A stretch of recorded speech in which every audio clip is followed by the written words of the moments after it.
வணக்கம். ஆகாஷ்வாணி புதுச்சேரி செய்தி சுருக்கம் வாசிப்பவர் செங்கேனி பழனி. இந்தியாவின் பாதுகாப்புத்துறை தன்னம்பிக்கை பாதையில் முன்னேறி வருவதாகவும் உலகில் அதன் பாதுகாப்பு ஏற்றுமதி திறனை வலுப்படுத்துவதாகவும் பாதுகாப்புத்துறை அமைச்சர் திரு ராஜ்நாத் சிங் தெரிவித்தார். புதுடெல்லியில் நடைபெற்ற எதிர்கால படை என்ற பாதுகாப்பு மாநாட்டின் தொடக்க அமர்வில் பேசிய அவர், பாதுகாப்புத்துறையின் திறன்களை மேம்படுத்துவதே அரசாங்கத்தின் முதன்மையான நோக்கம் என்றார். பாதுகாப்புத்துறையில் தன்னம்பிக்கையை மேலும் ஊக்குவிக்கும் வகையில் 2025ஆம் ஆண்டை சீர்திருத்த ஆண்டாக அமைச்சகம் அறிவித்துள்ளது என்று திரு ராஜ்நாத் சிங் மேலும் கூறினார். மத்திய ரிசர்வ் காவல்படை தனது 86வது நிறுவன தினத்தை இன்று மத்திய பிரதேசத்தின் நீமுச்சில் கொண்டாடியது. மத்திய உள்துறை அமைச்சர் திரு அமித்ஷா தலைமை விருந்தினராக கலந்து கொண்டு சிஆர்பிஎஃப் எழுச்சி தின அணிவகுப்பை பார்வையிட்டார்.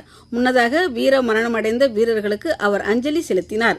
இந்நிகழ்ச்சியில் பேசிய அவர், காஷ்மீர் பள்ளத்தாக்கில் பயங்கரவாதிகளுக்கு எதிராக போராடுவது, வடகிழக்கில் அமைதியை பேணுவது, மிக முக்கிய 4 மாவட்டங்களில் நக்சலைட்டுகளை கட்டுப்படுத்துவது உள்ளிட்ட பணிகளில் சிஆர்பிஎஃப் பணியாளர்கள் பெரும் பங்களிப்பை செய்துள்ளனர் என்றார்.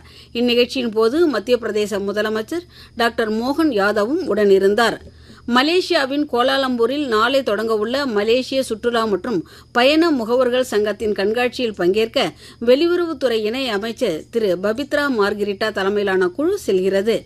புதுச்சேரியில் நேற்று தொடக்கி வைக்கப்பட்ட மத்ஸ்ய சம்பதா திட்டப் பணிகளில் கடலில் 10 இடங்களில் செயற்கை பாறைகளை நிறுவுதல், நரம்பையில் பருவநிலை மாற்றங்களுக்கு ஏற்ற கரையோர கிராமம் நிறுவுதல், மூர்த்திக்குப்பம் புதுக்குப்பத்தில் துணை மீன்பிடி துறைமுகம் அமைப்பதற்கான ஆய்வுகள் குறித்து சென்னை ஐஐடி உயர்கல்வி நிறுவனத்துடன் புரிந்துணர்வு ஒப்பந்தம் ஆகிய பணிகளும் அடங்கும்.